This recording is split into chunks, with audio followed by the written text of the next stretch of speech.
Welcome to face to face. నేను సోమగోపాల్. ఇవాళ మన గెస్ట్ రాష్ట్ర మంత్రి తలసాని శ్రీనివాస్ యాదవ్ గారు. తలసాని శ్రీనివాస్ యాదవ్ గారికి ఈ మధ్య వాణిజ్య పన్నుల శాఖను తీసేసి మరో కొత్త శాఖను ఇచ్చారు. శ్రీనివాస్ గారు, welcome to face to face. కొత్తగా వాణిజ్య పన్నుల శాఖను మీకు తీసేసి కొత్త శాఖను అప్పచెప్పారు. అంటే ఎందుకు ఈ శాఖ మార్చారని మీరు భావిస్తున్నారు? అంటే ఈరోజు కమర్షియల్ ట్యాక్స్ రొటీన్గా కలెక్షన్ చేసేటువంటి డిపార్ట్మెంట్ అనేటువంటిది మనకు మొదటి నుంచి ఉన్నటువంటి అంశం. అయితే ముఖ్యమంత్రి గారి ఆలోచన ఏంటంటే యానిమల్ హస్బెండరీ కానివ్వండి, ఫిషరీస్ కానివ్వండి, డైరీ డెవలప్మెంటు, ఇది రైతాంగానికి కొన్ని లక్షలాది మందికి సంబంధించినటువంటి అంశం. అయితే దీని మీద కూడా భవిష్యత్తులో పెద్ద ఎత్తున కాన్సన్ట్రేషన్ ఇప్పటికే ఈ 20 నెలల కాలంలో ఈ డిపార్ట్మెంట్లలో గతంలో చరిత్రలో లేని విధంగా బడ్జెట్ కేటాయింపులు జరిగినాయి. కానీ ఇది చాలా పెద్ద డిపార్ట్మెంట్. అయితే నాలాంటి వ్యక్తి, ఎప్పుడు ప్రజా సంబంధాలు ఉన్నటువంటి వ్యక్తిగా, ఇటువంటి శాఖ ద్వారా ఇంకా ముందుకెళ్ళి రైతులకు మేలు జరిగేటువంటి కార్యక్రమం జరుగుతుంది అనేటువంటి ఆలోచనతోని ముఖ్యమంత్రి గారు మొదలే మీకు ఇది మార్పులు చేయకముందే ఒకరోజు ఇంట్లో, అంటే ఆ రోజు కూడా ఆ రోజు డిస్కషన్ అంటే మీకు అందరికి 22వ తేదీ, ఆ రోజు 21 మా అన్న కొడుకుది మ్యారేజ్ అయింది. 22 మార్నింగు శాతకర్ణి సినిమా షూటింగ్, అది ఓపెనింగ్ ఉండే. ఆ రోజు ఉదయం 9:30కి నేను క్యాంప్ ఆఫీస్ వెళ్ళినప్పుడు సీఎం గారు, నేను, హరీష్ రావు గారు, జగదీశ్వర్ రెడ్డి గారు, వినోద్ గారు ఉన్నారు. సీఎం గారు మాట్లాడినప్పుడు, అది తమ్మి ఇది నేను కమర్షియల్ ట్యాక్స్ నా దగ్గర పెట్టుకొని కొద్దిగా నీకు జనాలతో సంబంధం, ఎందుకంటే పెద్ద ఎత్తున మనకు మీకు ఎన్సిటీసీ ఫండ్స్ కానివ్వండి, అదేవిధంగా మనము డైరీ డెవలప్మెంట్లో కూడా మీకు పెద్ద ఎత్తున పాల సేకరణ చేసి ఒక 4 రూపాయలు కూడా ఎక్కడ ఏ రాష్ట్రంలో ఇయ్యని విధంగా ఇన్సెంటివ్స్ ఇస్తున్నాం. దీని మీద పెద్ద ఎత్తున కాన్సన్ట్రేషన్ చేద్దాం అనుకుంటున్నాం, నువ్వైతే బెటర్గా ఉంటుంది అని చెప్పేసి అది ఆ రోజు జరిగింది. అంటే వాణిజ్య పన్నుల శాఖలో తలసాని తన టార్గెట్ను రీచ్ కాలేకపోయాడు, అందుకోసమే శాఖ మార్చేశారని ప్రచారం జరుగుతుంది. అట్లానేం లేదు. కమర్షియల్ ట్యాక్స్లా ఊహించని స్థాయిలో మీకు అందరికీ తెలుసు, రాష్ట్రం విడిపోయిన తర్వాత 18,000 కోట్ల రూపాయలు మరి రెవెన్యూ ఉండే మన రాష్ట్రానికి. బట్ చాలా షార్ట్ టైం లోపల 32,000 కోట్ల చిల్లర 100% టార్గెట్కి వచ్చినాం. ఈ దేశంలోనే సెకండ్ ప్లేస్లో ఉన్నాం. అయితే ఇప్పుడు ఏంటంటే కొత్తగా ఇండస్ట్రీస్ వస్తున్నాయి. అయితే రెవెన్యూ కలెక్షన్ ఫ్యూచర్లో కూడా మీకు బార్డర్ చెక్ పోస్టులు, ఇంటిగ్రేటెడ్ చెక్ పోస్టులు, దీంతోపాటు ఇంకా డిపార్ట్మెంట్లో కూడా మార్పులు చేర్పులు, వేకెన్సీస్ ఫిలప్ చేయడము, వెహికల్ ప్రొవైడ్ చేయడము, ఇవన్నీ చాలా ఉన్నాయి. అయితే ముఖ్యమంత్రి గారి దగ్గర అయితే ఇప్పుడు ఏంటంటే ఇవంతా కనెక్టింగ్ డిపార్ట్మెంట్స్ ఉంటాయి. మా సబ్ కమిటీ ఉన్నది, కూర్చోవడం, పంపేయడం, అది పెద్ద ప్రాసెస్. ఫైనాన్స్ పంపేయడము, మళ్ళీ అక్కడ నుంచి ముఖ్యమంత్రి గారి దగ్గర ఉంటే చాలా ఈజీగా ఉంటుంది. రెండోది అధికారులలో అటెన్షన్ కూడా ఉంటుంది. కాబట్టి ఇంకా భవిష్యత్తులో మీరు చూస్తారు, వచ్చే 2 సంవత్సరాల కాలంలో ఇది 50,000 కోట్లు కూడా రీచ్ కావడానికి అవకాశాలు ఎక్కువ ఉన్నాయి. మంత్రి తలసాని శ్రీనివాస్ యాదవ్ వాణిజ్య పన్నుల శాఖను నిర్వహించడంలో ఒక రకంగా ఫెయిల్ అయ్యాడు, అందుకోసమే ఆ శాఖను ముఖ్యమంత్రి. సరే, ఇప్పుడు నేనేమంటా, స్పష్టంగా ప్లీనరీలోనే ముఖ్యమంత్రి గారు చెప్పిండ్రు. ఇక చెప్పిన ముఖ్యమంత్రి గారు అంత పెద్ద మీటింగ్లోనే చెప్పిన తర్వాత ఇక అది అనవసరంగా దాని గురించి చర్చక్కర్లేదు. వాణిజ్య పన్నుల శాఖలో పెద్ద ఎత్తున బదిలీలు చేశారు. ఆ బదిలీలో కోట్లాది రూపాయల చేతులు మారాయి. అందులో తలసాని కీలక పాత్ర అన్నది మీ మీద ప్రధానమైన ఆరోపణ. ఇప్పుడు సెక్రటరియట్లో మీరు చూస్తారు కదా, మీరు కూడా సెక్రటరియట్కి వెళ్తారు కదా, మీకు ఏ డిపార్ట్మెంట్లో ఏం జరుగుతుంది మీకు కూడా ఇన్ఫర్మేషన్ ఉంటుంది. నేను ఛార్జ్ తీసుకున్న తర్వాత ఈ రోజు వరకు ఒక బదిలీ కూడా జరగలేదు. అది మీరు పోయి చెక్ చేసుకోండి. ఏసీటీఓల బదిలీలో ఏ బదిలీలు కూడా చేతులు మారాయండి. నేనేమంటా అంటే, నేను వచ్చిన తర్వాత బదిలీలు అనేవి ఎక్కడ జరగలేదు. ఏసీటీఓ, డీసీటీఓ అనేది దానికి కమిషనర్ ఆధ్వర్యంలో కమిటీ ఉన్నది. ఆ కమిటీ కూడా సెలక్షన్ కమిటీ 6-7 మంది ఉంటారు. అది వాళ్ళు చేసే ప్రాసెస్. అది ఒక మంత్రో లేకపోతే ప్రభుత్వమో చేయవలసిన కార్యక్రమం కాదు. వాణిజ్య పన్నుల శాఖలో క్విడ్ ప్రో కో జరిగింది, అందుకోసమే నేనేమంటే, నేను ఆ సబ్జెక్ట్ వదిలేస్తే దయచేసి బాగుంటుంది. ఊరికే దాన్ని లాగడం అనవసరంగా అది మంచి కరెక్ట్ కాదు.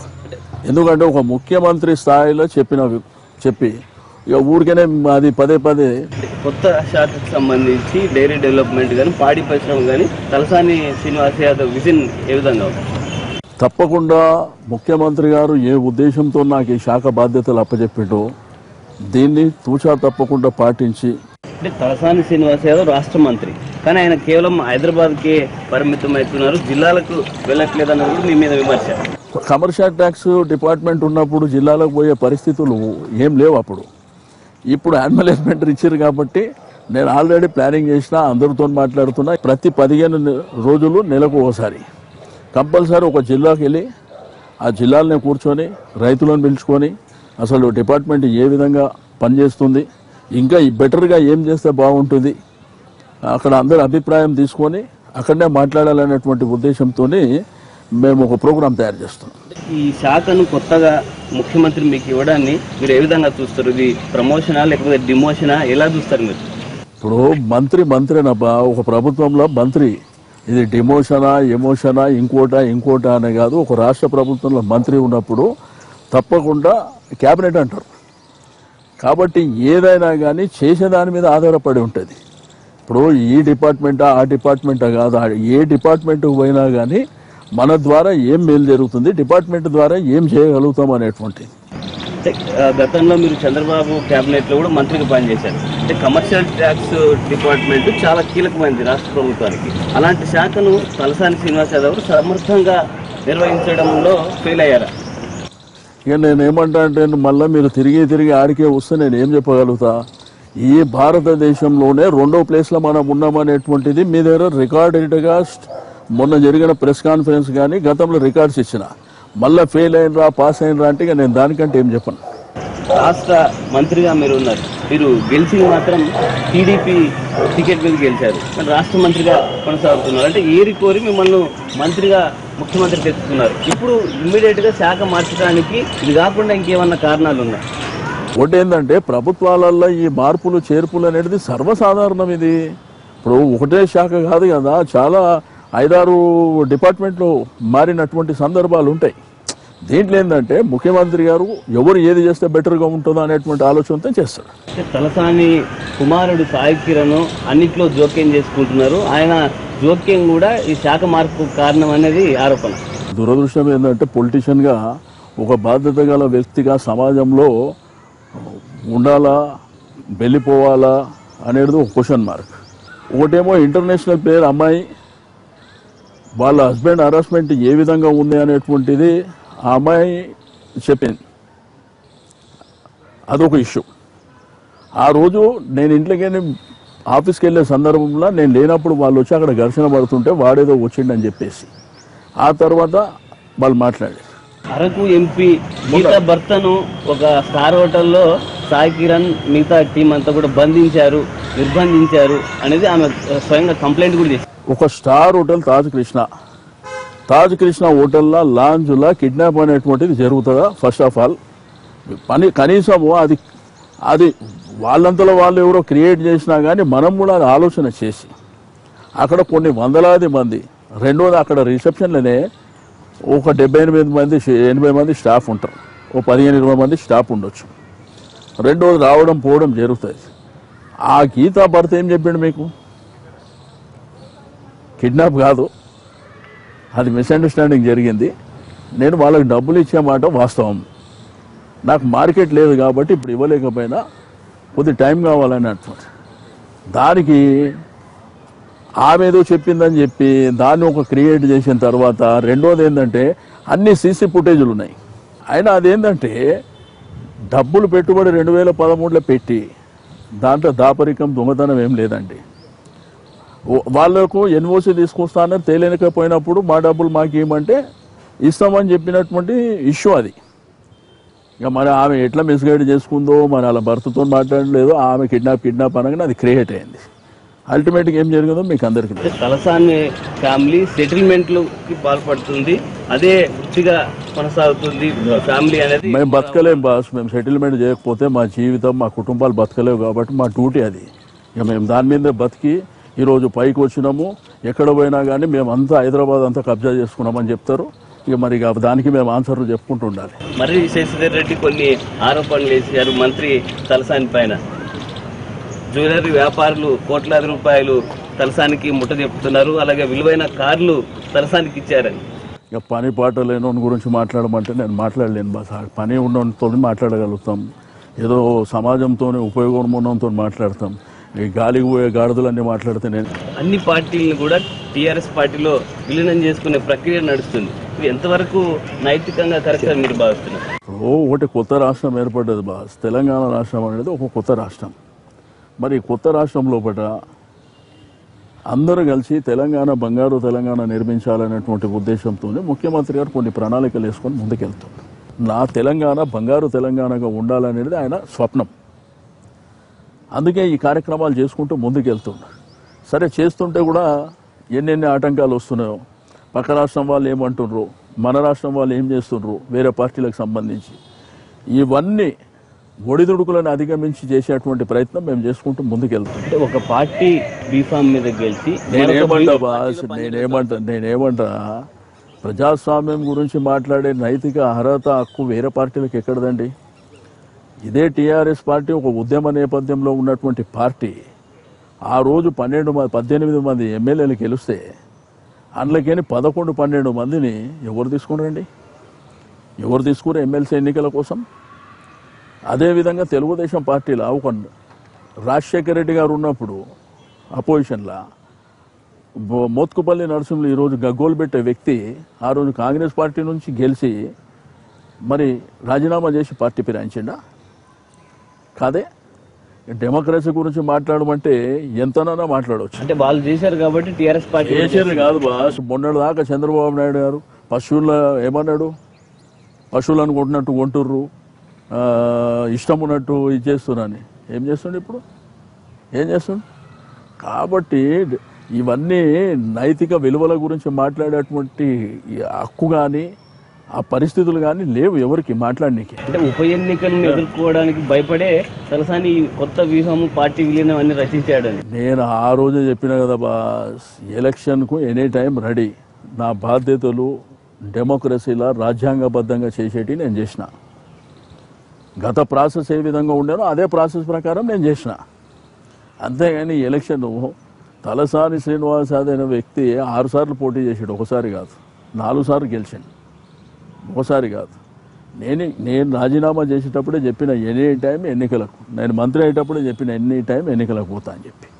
ఇప్పుడు ప్రజా జీవితంలో ఉన్నవాడిని, ఎప్పుడు ప్రజలతో సంబంధాలు ఉన్నటువంటి వ్యక్తిని మీరు పోయి ఎక్కడన్నా, మీరు నియోజకవర్గంలో కానీ హైదరాబాద్లో ఎక్కడన్నా కానీ, ఏంటంటే మాది ఒక పెద్ద ఫ్యామిలీ. రెండోది ఎప్పుడు నేను ప్రజల మధ్యన ఉంటా. ఇక ఏదన్నా జర్రంత ఇది కాగానే ఇక ఈయన మొత్తం జీవితం ఇక నేనేమో రోడ్ల మీద ఉండి బతుకుతున్నా. ఇక ఎట్లా అంటే, అరే చేసిన వాళ్ళు ఎన్ని కుంభకోణాలు జరిగితే దాని గురించి లేదు. ఈ రోజు వరకు ఛాలెంజ్ చేసి చెప్తా, ఎక్కడన్నా ఒక గజం భూమి నేను కానీ నా కుటుంబం కానీ నాకు తెలిసిన వాళ్ళు తీసుకున్నాను ఉన్నాను ఛాలెంజ్ చేసి చెప్తా. ఎవరినన్నా రమ్మని చెప్పు. ఊరికైనా పనికిరాంది. అంటే పార్టీ విలీనం కానీ ఎల్పీ విలీనం కానీ అసలు రాజ్యాంగంలో ఎక్కడ లేదు. ఫర్ ఎగ్జాంపుల్ పార్టీ విలీనం చేయాలంటే గ్రామ కమిటీలు, జిల్లా కమిటీలు తీర్మానాలు చేసి చిరంజీవి నేరుగా ఎలక్షన్ కమిషన్ ఆఫీస్కి వెళ్ళి అక్కడ ఇచ్చేసి ఆ తర్వాత స్పీకర్కి లెటర్ ఇచ్చి ఆ తర్వాత విలీనం అయింది. కానీ అట్లాంటి ప్రాసెస్ ఏం లేకుండా అన్ని పార్టీలు కలిపేస్తారు. పార్టీలు ఇప్పుడు ఆడ పార్టీలే లేనప్పుడు ఇంకా చేసేది ఏముంటుంది బస్? ఇప్పుడు వాళ్ళకి రిప్రజెంటేషన్ ఉండాలి.